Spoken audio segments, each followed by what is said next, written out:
Years ago, when I started to get interested in filmmaking, two things that I knew were very important was getting good equipment for sound and good equipment for your visuals, which meant good lighting.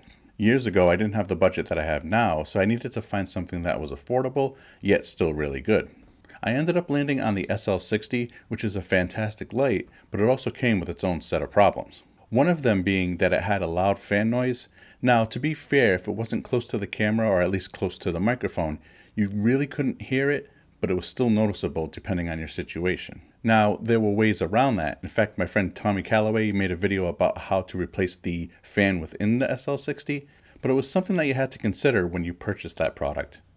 But today we're going to talk about the UL60 by Godox, which is actually what's lighting me up right now, and why I think this is an incredible upgrade. So let's go ahead and take a look at why I think so, and why I think you should consider this if you're looking for a new light. So here's the light, and if you're familiar with the SL60, what you may notice is that this is a lot smaller. On the SL60, if you want to move the light up or down, you have to pivot around the same point, and you have this clunky arm that you have to adjust. Here you have this nice knob to adjust the positioning. You can move the light in any position around this yoke, only being stopped by your modifier or a reflector. Now, unlike the SL60, on the back of the UL60, there's no control panel, and that's because there's a cable that goes from this to a control box, which allows you to control the light without having to access the light itself.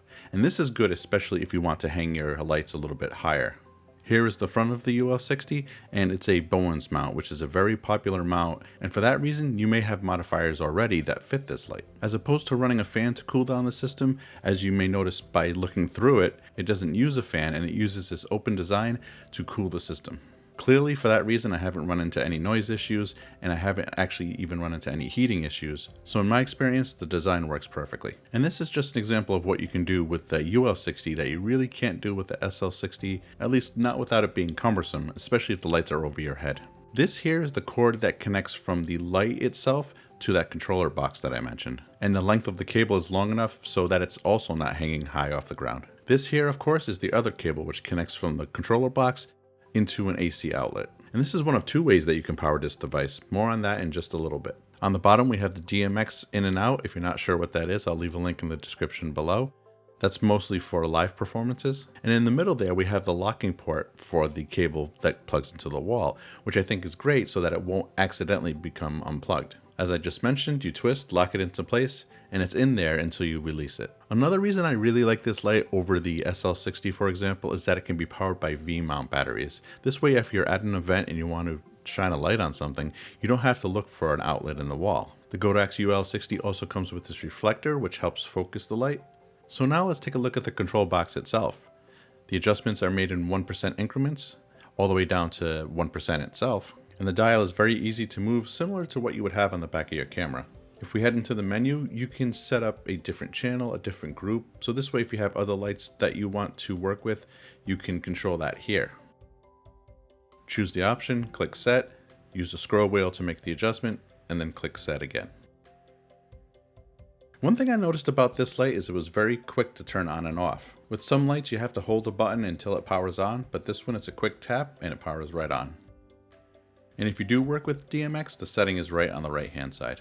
And this may not appeal to everyone, but there are actually 8 built-in effects. The first 3 are different types of flashes, so I'll go through each of one of those right now. I won't necessarily explain them, they're just 3 different variations of the same effect.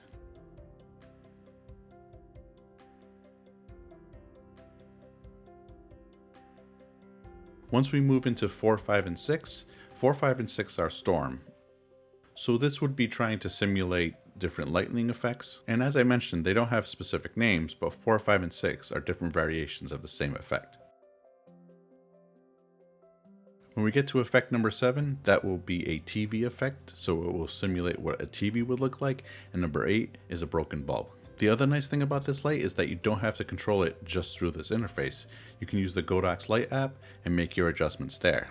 I showed more about the function of this app in my review of the Godox tube lights. Before we continue, have you subscribed to the channel? If not, it would be greatly appreciated, and it would allow me to make more videos like this, along with more post-production tutorials and color grading tutorials.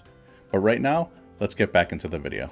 The other thing I wanted to show you are the new soft boxes that Godox came out with. including this one here, the QRP70, which stands for 70 centimeters, and that's roughly about 28 inches. And this softbox is one of the easiest ones that I've ever had to set up. As you'll notice, I've already put most of these spokes in place. All you have to do is pull up on the bar and it will lock everything into place.